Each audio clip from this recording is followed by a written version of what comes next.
მოგესალმებით, ეთერშია რეგიონ ნიუსის საინფორმაციო გამოშვება. ახალ ამბებს რეგიონული ტელევიზიების ჟურნალისტებთან ერთად მე თამარ ქავთარაძე გაგაცნობთ. უბედური შემთხვევა მოხდა ქუთაისში სკოლის მოსწავლეებს მატარებელი დაეჯახა. შემთხვევა გუშინ დღის მეორე ნახევარში მოხდა. დეტალებით ნახეთ ტელეკომპანია მეგატივის მიერ მომზადებული სიუჟეტი. ქუთაისში სკოლის მოსწავლეებს მატარებელი დაეჯახა. დაძმა სკოლიდან ბრუნდებოდა, რა დროსაც მატარებელი შეეჯახა. ბავშვები ქუთაისის ინტერვენციული მედიცინის ცენტრში გადაიყვანეს. საავადმყოფოს კლინიკური დირექტორის გიორგი ხუციშვილის თქმით, მათი ჯანმრთელობის მდგომარეობა სტაბილურად მძიმეა. 5 წლის ბიჭ აღენიშნებოდა თავის ტვინის დაზიანება, ქალასართვის მოტეხილობა, ეპიზოდური ჰემატომა, შეფასდა როგორც მძიმე მდგომარეობა, მოთავსებული იქნა რეანიმაციულ განყოფილებაში. გოგონას 10 წლის აღენიშნებოდა ასევე ქალასართვის მოტეხილობა, ქალაფუძის მოტეხილობა, თავის ტვინის დაჟეჟილობა, სახისმგებლობის მრავლობითი მოტეხილობა. ისიც მოთავსებული იქნა რეანიმაციულ განყოფილებაში. დინამიკაში მათი მდგომარეობა არ გაუარესებულა. საკონტროლო კათეტომოგრაფიით ჰემატომა არ არის მომატებული, ამ ეტაპზე ოპერაციული ჩარევა არ იქნება, მიმდინარეობს მონიტორინგი რეანიმაციული და დაგროვება დინამიკაში. სკოლა კარიტასის დირექტორი ლევან ბეგიშვილი მეგატივთან საუბარში განმარტავს, რომ გზა, სადაც აღნიშნული შემთხვევა მოხდა, სკოლამდე მისასვლელი ერთადერთი გზაა. ბავშვებს არა მარტო ლიანდაგის, არამედ სამანქანო გზის გავლაც უწევთ, ხოლო მიმდებარე ტერიტორიაზე არანაირი აღნიშნული ნიშანი არ არის, სადაც უნდა იყოს მითითებული, რომ სკოლა და ბავშვებია. ბავშვები, როგორც ამ მშობლის გადმოცემით, ბავშვები ეკავა ხელში, მაგრამ ერთ-ერთი ბავშვი, ესე იგი, იყო წინ წამოწეული და ამ ვაგონმა, ესე იგი, მოხდა შეჯახება. ეს ბავშვი, ესე იგი, ისროლა ამ შეჯახების დროს ისროლა უკან და ის კიდევ დაეჯახა მის პატარა ძმას, რომელიც, ესე იგი, დაეცა და თავი დაარტყა იქ ბეტონის ფილას. ეს არის მონათხრობი, მე გადმოგცემთ ახლა სიტყვიერ მონათხრობს ამ შობლისაგან. ფელი გამაფრთხილებელი ნიშანი არ იყო. ერთადერთი მატარებელი, როგორც იცით, აქ წყალტუბო ქუთაისს შორის მოძრაობს ერთადერთი მატარებელი, ერთი ვაგონი აქვს გამობმული და დადის ის რამდენიმე რეისს აკეთებს ქუთაისს წყალტუბოს მიმართულებიდან. მე არ ვიცი ახლა ვერ გეტყვით ახლა რა ის არის აქ ჩვენ რო ხედავთ ხალხი შიგნით არ არის ძალიან ნაკლებად რომ ხალხი შიგნით იყოს და არ ვიცი რა საჭირო არის საერთოდ ამ მატარებლის სიარული, მაგრამ საკითხი ისმის ახლა იმაზე რამდენად საჭირო არის საერთოდ ეს ლიანდაგი აქ. ამაზეა საკითხი. თორა გადასასვლელი რო საჭიროა, ამაზე ორი არზი არ არსებობს, იმიტომ რომ როგორც გითხარით, ძალიან დიდი რაოდენობა ხალხისა ამ გადასასვლელით სარგებლობს. აქ საკითხი სხვანაირად დგას. რამდენად ლიანდაგი არის საჭირო აქ. ჩვენი გადმოსახედი და ეს პირადად ჩვენი აზრია, ახლა ჩემი და ჩვენი მასწავლებლები და კოლექტივზე ეს მატარებელი, არ ვიცი, რომ გავიხედავთ ხანდახან, შიგნით ცარიელ ვაგონს დაატარებენ აქეთ-იქით. მომხდარ ფაქტთან დაკავშირებით აღძრულია სისხლის სამართლის საქმე და გამოძიება 275 მუხლის პირველი ნაწილით მიმდინარეობს, რაც სარკინიგზო ტრანსპორტის უსაფრთხოების ან ექსპლუატაციის წესის დარღვევას გულისხმობს, რამაც ჯანმრთელობის ნაკლებად მძიმე დაზიანება გამოიწვია. აღნიშნული შემთხვევა 19 მარტს დღის მეორე ნახევარში მოხდა. მარიამ კუხიანიძე, ტელეკომპანია მეგატივისათვის. შეზღუდვები ხურვალეთში, სოფელში ადგილობრივების გარდა არავის უშვებენ. პირს, რომელსაც გამყოფი ხაზის მიმდებარე სოფელში მდებარე მოხუცთა თავშესაფარში დახმარება მიჰქონდა. პოლიციის პირველივე საგუშაგოზე გააჩარეს და გადაადგილების საშუალება არ მისცეს. ადგილობრივი ლუდა სალია თრიალეთს უყვება, რომ სოფელში ჩხრეკის შემდეგ უშვებენ. რა ვითარებაა იქ, სადაც რამდენიმე დღის წინ საქართველოს ხელისუფლების კონტროლირებად ტერიტორიაზე ოკუპანტები გადაადგილდებოდნენ და რას ამბობენ ძალოვან უწყებებში. ნახეთ ტელეკომპანია თრიალეთის მიერ მომზადებული სიუჟეტი. ხურვალეთში შესვლა შეზღუდულია, სოფელში მხოლოდ ადგილობრივებს უშვებენ და ისიც მას შემდეგ, რაც მათი და მათი ავტომობილების გაჩხრეკა მოხდება. ინფორმაცია თრიალეთს ადგილობრივმა მიაწოდა, მისი თქმით, გამყოფი ხაზის მიმდებარე სოფელში საქართველოს ცენტრალური ხელისუფლების კონტროლირება ტერიტორიაზე ოკუპანტების გადაადგილება აღარ შეინიშნება. ახლა ამ ეტაპზე არის სიწყმარე, სიმშვიდე, ჩაკეტილია შესასვლელი, ქართული პოლიცია დგას და არავის არ უშვებს, მარტო ადგილობრივი მაცხოვრებლების მეც და მე წუხელური ჩამოვიდი თბილისიდან გამიჩხრიკეს მანქანა, ამდილეთაც რომ გამოვდიოდი ძალიან ისე კულტურულ და ზილბიანად თხოვეს ხო არ გეწყნება რომ გაგიჩხრიკოთ, მაგრამ გამჩხრიკეს და გამომშვეს, გამოვიდი გორში პრეპარატები უნდა მეყიდა მოხუცებისთვის. პირი, რომელსაც სოფელ ხურვალეთში მოხუცდა თავშესაფრისთვის ხონინდა დახმარება ჩაჰქონდა დანიშნულების ადგილზე არ მიუშვეს. დავით ბარაბაძე აცხადებს, რომ ის პოლიციის პირველივე საგუშაგოზე გააჩერეს და გზის გაგრძელების საშუალება არ მისცეს, თუმცა მიზეზები არავის განუმარტავს. პასუხის მისაღებად მან გენერალურ ინსპექციაში დარეკა, თუმცა უშედეგოდ. ბარაბაძეს ხურვალეთში მოხუცდა თავშესაფრისთვის ფული და ბენზინის ტალონები ჩაჰქონდა. ამ დილით გადავწყვიტეთ, რომ ჩამოსულიყავით ქალაქ გორის მუნიციპალიტეტის სოფელ ხურვალეთში, სადაც ჩვენი არსებული ინფორმაციით არის მოხუცდა თავშესაფარი. წამოვიღეთ საწვავის ტალონები, ცოტაოდენი თანხა შეგროვებული მოქალაქეების და მეგობრების მხრიდან. გადავწყვიტეთ, რომ გვეყიდა რამოდენიმე ყუთი ტკბილეული, აგვეტანა და მოხუცდა თავშესაფარისთვის გვეჩუქებინა საქველმოქმედების მიზნით მხოლოდ და მხოლოდ. ჩვენ წამოვედით აქ გორის მუნიციპალიტეტის მიმართულებით სოფელ ხურვალეთში და პირველივე პოსტზე, როცა მოვედით აქ, კატეგორიული წინააღმდეგობა შეხვდა, რომ ვერ შეგიშვებთ. გამოგვართვეს ჩვენი პირადი დოკუმენტები, პასპორტებს გულისხმობ რა თქმა უნდა, დაგვიბრუნეს, შემდეგ კიდევ გამოგვართვეს, კიდევ დაგვიბრუნეს და გვითხრეს ერთი რომ ვერ გაგატარებთ კატეგორიულად აკრძალული იყოს გაგატაროთ. ადგილობრივ მკვიდრს ლუდა სალიას ამ ყველაფერთან დაკავშირებით საკუთარი აზრი გააჩნია. ადამიანი, რომელმაც 15 მარტს ოკუპანტების საქართველოს ხელისუფლების კონტროლირება ტერიტორიაზე გადაადგილება და აფიქსირა, აცხადებს, რომ ეს ყველაფერი სპეციალურად იმის გამო ხდება, რომ მოქალაქეებმა ფოტო-ვიდეო მასალა არ გადაიღონ იმ შემთხვევაში, თუ რუსეთის საოკუპაციო ძალების მესაზღვრეები მავთუხლართებს კვლავ გადმოკვეთავენ. მე ვფიქრობ, რომ ალბათ გააგრძელებენ რუსები ბორდერიზაციას და შეიძლება კიდევ ვინმე მოკრას თვალი მაგრუს, ცოტა აქეთ იმ მავთუხლართისგან, ცოტა აქეთ კიდე მოშორებით და ამიტომ არ უნდათ სიტუაციის დაძაბვა. ჩემი რავი სუბიექტური აზრია ჯერჯერობით, მაგრამ თუ მოხდება ბორდერიზაცია ბოლომდე, მე მაინც ვეცდები რომ გადავიღო, მაინც ვეცდები რომ პრესას და ტელევიზიას მივაწოდო ეს ინფორმაცია, მაგრამ გუშინ წინ მოხდა ის 15-ში მოხდა ის რაც მოხდა, რუსი იყო შემოსული ხურვალეთში ქართველების კონტროლირება ტერიტორიაზე და მოხდა ის რომ მათ უკან დაახევინა სახელმწიფო. 15 მარტის შემდეგ სოციალური ქსელის მეშვეობით ლუდა სალიას კრიტიკა დაიწყო. ხურვალეთის მკვიდრი აცხადებს, რომ ეს იყო მიზანმიმართული და კამპანიური ხასიათი ჰქონდა. სალია ვარაუდობს, რომ შეურაცხმყოფელი კომენტარები კონკრეტული პოლიტიკური პარტიის წარმომადგენლების მხრიდან იწერებოდა. კონტროლების შემოტევა და ვიცი უკვე ვისგანაც იმართება, ნამდვილად აი სრული პასუხისმგებლობით ვამბობ, რომ ეს არ არის ოცნებიდან არ იმართება, ეს იმართება პატრიოტული ალიანსი და ბურჯანაძის ხალხისგან და ვურჩევ ყველას, რომ საღ გონებაზე იყვნენ და გაჩუმდნენ და არქნან ესეთი სისულელები არ აკეთო, რომ მე რუსი რო დაადგება თავზე, მე თავზე ხელი წაიშინონ. ესენი იყვნენ ყველანი მართულები სპეციალურად დატრენინგებულები და ისე მისცეს ინტერვიუ. თქვენ რამე სხვა რაპირებთან სამართლებრივად დავასრულებთ? ვნახოთ, გადავწყვიტავ.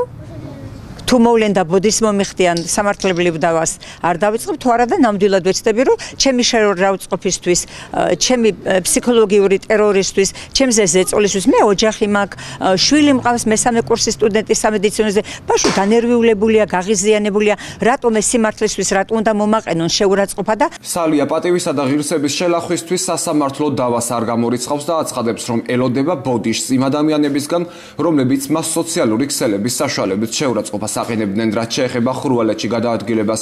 ჯერ უცნობია, როდემდე იმოქმედებს შეზღუდვების შინაგან საქმეთა სამინისტროში ამ თემაზე კომენტარს არ აკეთებენ. ქუთაისში ჭავჭავაძის გამზირზე ბაზრობაზე დასაქმებულთათვის საკასო აპარატის დადგმის მოთხოვნას პროტესტი მოჰყვა. მოაჭრეები მთავრობას ახალი რეგულაციის შეჩერებას თხოვენ. წინააღმდეგ შემთხვევაში აქციებით იმუქრებიან. დაჯექით, რას ვყიდით, ბატონო, შევხედეთ. ყველას მისიებით აქვს მაგიდაზე დაწყობილი საქონელი. ამაზე კიდევ 10 რას ვიხდი, მაგიდაში, ორ მაგიდას იმაშოთე. ერთი შვილი გავაგდეს საბერძნეთში, მე საწევიდე 70 წელს საჭმელი არ მინდა. თუ მერიას არ მივად გარდავსდა, შეადამაჭა მე თქვა, კიდო იქეთ ხოთ რამეს ვერ გავიგე, რა გინდა. ეს სულ გაგვაღატაკებს ასე შეხვდნენ ჭავჭავაძეზე ახალ მოთხოვნა საკასო აპარატების დადგმასთან დაკავშირებით. მოვაჭრეების თქმით, ახალი რეგულაციის შესრულებას მათ მაისიდან თხოვენ. წინააღმდეგ შემთხვევაში კი დაგვაჯარიმებენ. აპარატი უნდა დავიდგათ, ბუღალტერი დაგვჭირდება, რომელსაც თანხა ცალკე უნდა გადაუხადოთ. ჩვენ კი პურის ფულიც გვიჭირს, აცხადებენ ისინი. იძულებული გავხდი, შეერი ვარ ბანკი გვაქვს აღებული. რატო აიღეო? იმიტომ ავიღე, ვერ გავყიდე, მოდი ახლა ველს გაჩვენებ. 20 დღის განმავლობაში 12 დღე უსიფრობა მაქვს. 12 დღეში თითო თავი მაქვს ორლარიანი გაყიდული. მე მარტო კი არ ვარ, შვილო ასეთი. ჩემნაირი უცნურია, რამდენიც გინდა იმდენი. ალბათანო რა უნდა დაიდგა. რა იცი, ფურცლები დაარიგეს სახელი მართლა არ ვიცი. ვისაც 3 ადგილი გაქვთ, 1 მაისიდანო, ვისაც 2 გაქვთ ეტაპობრივად, ვისაც თვითო გაქვთ კიდე მერეო. აი ასე ძირს დადის ახლა ქალები ჩემცი. 2 ოპერაციებია ეგი. გულის ოპერაცია გასაკეთებელი მაქვს, საშუალება არა მაქვს და. რა ვიცი, ზემოდან არისო და რა ვიცი, ვინ ვართო, უნდა დადგათო. შეტყობინება მოგვივიდა სუხლას, რადგან ამ ხელისუფლებას მივცეთ, სუხლამ ჩვენ ხმა. ხელისუფლებას ხო ჭირდებოდა ეს ხალხი, გაიხედეთ რამდენი ხალხი ვართ აქ. ხო დაჭირდა. ხო გავიდნენ. ხო მეიყვანენ მისი პრეზიდენტი, მისი პრემიერ-მინისტრი, მითი ყველა. ახლა ჩვენ ვთხოვთ ხელისუფლებას. კასა უნდა დაიდგათ. ასის ფული და ხალხი ჩეკის ფულს ვერ იღებთ, შეერი ხდება ხალხი. ყველა უნდა წავიდეთ საზღვარგარეთ და ყველა უნდა ავტოვოთ საქართველო.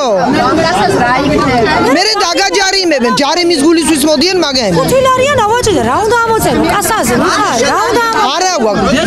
ბაზრიდან ვირჩენ ჩვილო თავს და მიგვაქვს პურის ფული, მეტი არაფერი. ნახევარზე მეტი ჩეკის ფულსაც ვერ რო ეს კასები არ იყოს ლაპარაკი. ცოტა ხნით გადაიდოს ეს პროცესი. რადგან აღატაკებული ხალხი ვართ, შეერი ხალხი ვართ და დაგვანებონ თავი. ნუ ამ ჭრიან თქვა. მართალი.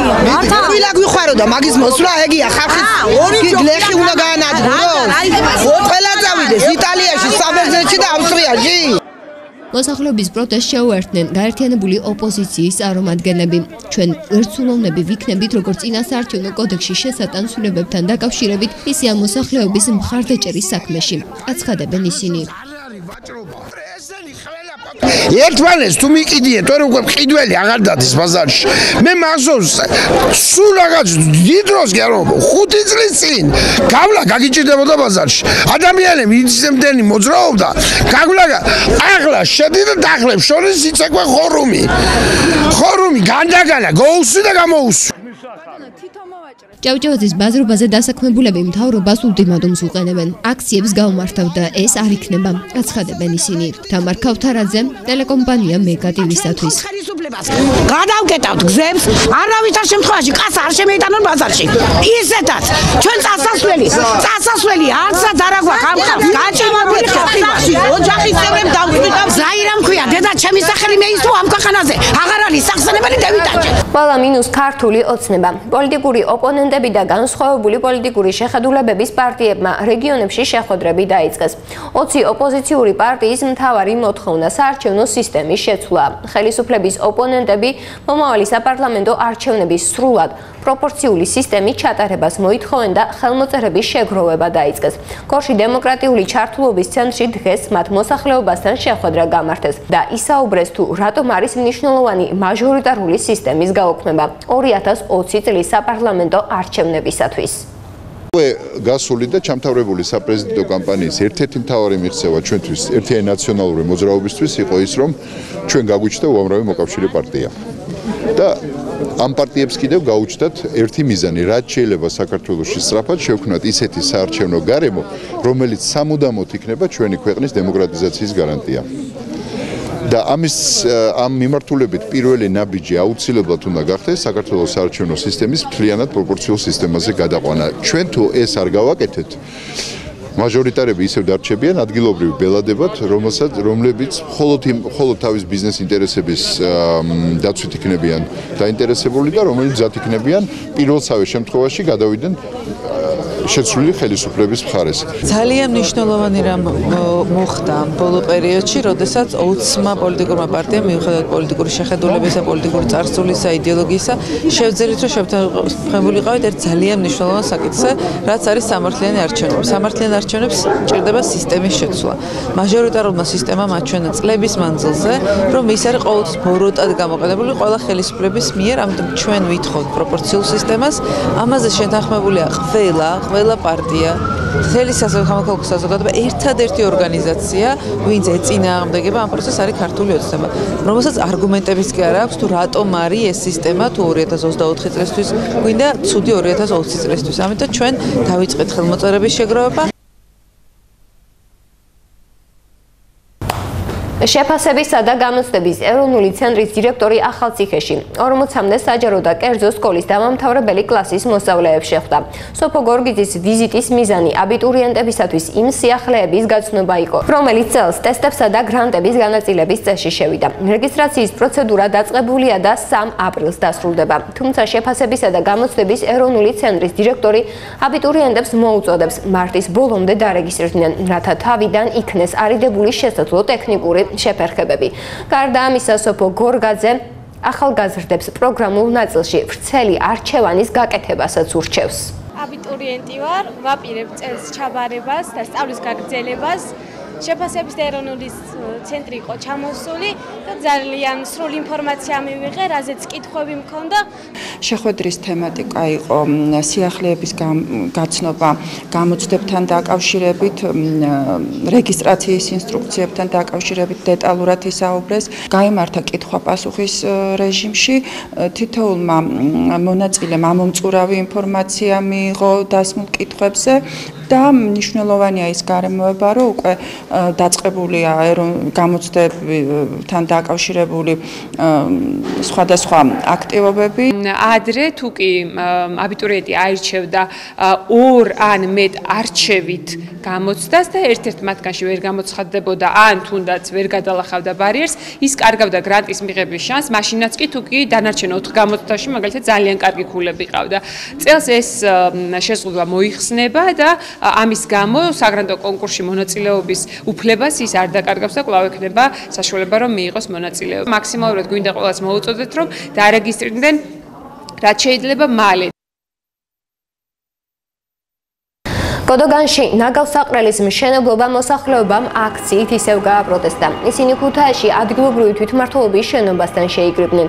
იქამდე კი სიგნალების წრე დაარტყეს ცენტრალურ მოედანზე და ქუთაისელებს სოლიდარობისკენ მოუწოდებს. არ დაუშვებთ სოფლის შუაგულში ნაგვის დაყრას აცხადებენ ისინი. არ გვინდა სანაგვე ჩვენ სახლში. მით უმეტეს იმ ხელა სანაგვეს აკეთებენ 14 სანაგვე დასავლეთ საქართველოში იხურება და კეთდება ჩვენთან. ამბობენ ქუთაისის სანაგვე იქნება. ქუთაისში ჭოგნარში გვიკეთებენ. არჩევნები რო იქნება, ემაშინ მოვიდნენ ჩვენთან და მთხოვან დამიდექი გვერდშიო. ემაშინ დაუდგებით ჩვენს. ამ ობიექტის რა ვთქვათ, გაკეთებას აპირებს. ვინც ღებულობს მონაწილეობას, აი მათ მინდა დაუსვა ასეთი შეკითხვა. თითოეული იმათაგანი ჩვენს ადგილზე რო ცხოვრობდეს, იქვე ახლოს, აი როგორ მოიქცევიან, გამოვლენ თუ არა ქუჩაში და მოითხოვენ თუ არა, რომ ეს ნაგავსაყრელი იქ არ გაკეთდეს. ეხლა იოლია იქიდან პასუხი, რომ ეს იქნება სტანდარტულ დონეზე, არ იქნება ეს ევროპულ დონეზე. იქ რაც არ მუშავდება, იქ იმას მოიტანებენ, იქ რაც არ დამუშავდება და ვიქნებით ნაგავში ჩაფრული მთელი მოსახლეობა. ჩვენ საზრდოობთ წყალით, იქედან, მიწისწიახიდან, ჭებით, რითაც სარგებლობთ. აი ზუსტად ამ წყალით, ისინი და ამ ხაერით რო სარგებლობდნენ, აი მოითხოვენ თუ არა იმას, რასაც ჩვენ თხოვილობთ. ას გვიკეთებთ ხალხო, რა ხდება ქვეყანაზე მითხარით? მომავალს რატო უსპობთ ხალხს? რატო რისთვის? ჩვენი მოთხოვნა არის ნაგავსაყრელი აუცილებელია, მაგრამ გადაიტანონ სხვა ტერიტორიაზე, სადაც მოსახლეობა შეწუხებას ვერ იგრძნობს. გითხოთ რომ ეს ნაგავი ამ შუა სოფელში არ დაგვიყარო. გევედრებით, გემოწერებით, ვინცაა ეს ხალხი, ბუნების დაცვის ის არის, ვინც არის? მოთხოვონ პასუხი ამათ, რატო გვემუქრებიან, რა უნდა ჩვენთან კაცო? ნუ დაგვიყრიან ნაგავს, არ შემოგვიტანონ სოფელში ნაგავი. პროექტი არ მინდა, არ ჭირდება, არც ქარხანა, ნაგავის ქარხანა, მოიტანონ სხვა ქარხანა, კანფეტის ქარხანა იქნება, ინსტიტუტები გააკეთონ, ბაზარი გააკეთონ, ყველაფერი გააკეთონ. ეს ნაგავს ნუ შემოგვიდათ, ნუ დაგწყვიტავს მოსახლეობას, კაცო. ეროვნული სადღეო სააგენტო ბეჭდავი ქერქიჭამიას წინააღმდეგ ბრძოლის სამუშაოებს აგრძელებს. ბორჯომში პლატოს ტერიტორიაზე სანიტარული ჭრების მიმდინარეობას ეროვნული სადღეო სააგენტოს უფროსის მოადგილე ნათია იორდანაშვილი ადგილზე გაეცნო. სააგენტო სანიტარულ ჭრებს მთელი ქვეყნის მასშტაბით ახორციელებს. მისი დანიშნულებაა დაავადებული ტყის კორომების გაჯანსაღება. ჭრაში ინიშნება ისეთი ხეები, რომელთა ადგილზე დატოვება განაპირობებს დაავადების გავრცელებას. ეროვნული სადღეო სააგენტო ბორჯომის პლატოს ტერიტორიაზე სანიტარულ ჭრებს 2016 წლიდან 279 ჰექტარ ფართობზე ახორციელებს. სანიტარული ჭრის ჩატარების შემდეგ ტყეების მდგომარეობის გაუმჯობესება საგრძნობია. ასევე სააგენტოს მეტყევე სპეციალისტების მიერ ხორციელდება ტყის აღდგენის ღონისძიებები. ბორჯომის პლატოს ტერიტორიაზე სანიტარული ჭრები მიმდინარეობს, რომელსაც ეროვნული სადღეო სააგენტო ახორციელებს. საზოგადოებისთვის კარგად არის ცნობილი ის პრობლემა, რის გამოც გვიწევს ამ ტერიტორიაზე სანიტარული ჭრების განხორციელება. ეს გახლავთ მავნემწერი ბეჭდავი ქერქიჭამია, რომლის წინააღმდეგაც არამხოლოდ სანიტარული ჭრები, არამედ ფერომონიანი მწერსაჭერების გამოყენებითაც ხორციელდება ბრძოლის ღონისძიებები და ძალიან მნიშვნელოვანია, რომ ამ ტერიტორიაზე ასევე ტყის აღდგენის ღონისძიებებიც მიმდინარეობს. ახლა კი რეგიონ ნიუსის საინფორმაციო გამოშვებაში ამინდის პროგნოზის დროა. მოდით ერთად ვნახოთ თუ როგორი ამინდი გველოდება ხვალ 21 მარტს საქართველოში.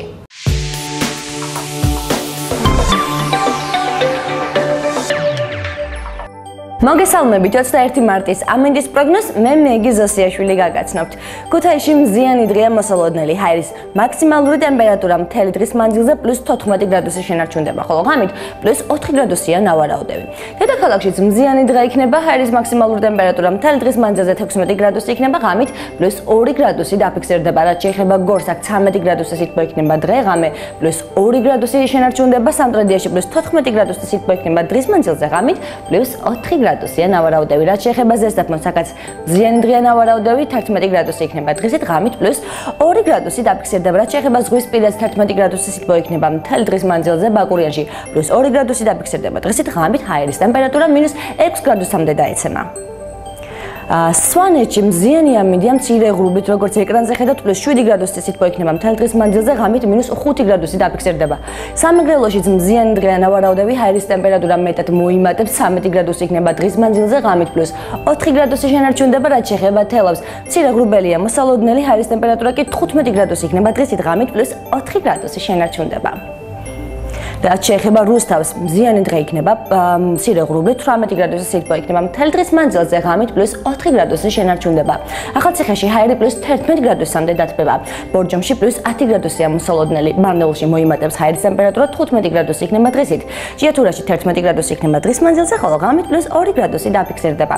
ეს ქუთაისის 5 დღის ამინდის პროგნოზია, როგორც ეკრანზე ხედავთ, ხუთშაბათს მზიანი დღეა, 14 გრადუსი სითბო იქნება დღისით, ღამით +4 გრადუსი პარასკევს და შაბათს იწვიმებს, კვირას მზე გამოვა +9 გრადუსი სითბო იქნება დღის მანძილზე, ხოლო ორშაბათს კვირა მზიანი იქნება, სავარაუდოდ კვირის დასაწყისით 16 გრადუსი სითბო იქნება დღის მანძილზე, ღამით +5 გრადუსი შენარჩუნდება.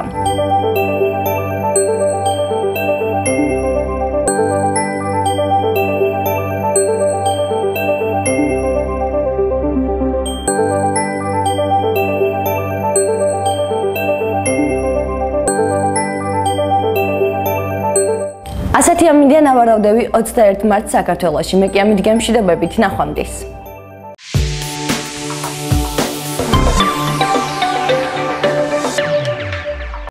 ამ დროისათვის სულ ეს გახლდათ ჩვენს მიერ მომზადებული ბოლო ინფორმაცია 20 მარტის რეგიონ ნიუსზე. თრიალეთმა მეგატივმა მეცხრე არხმა და ტელეკომპანია ბორჯომმა იმუშავეს. ნახვამდის.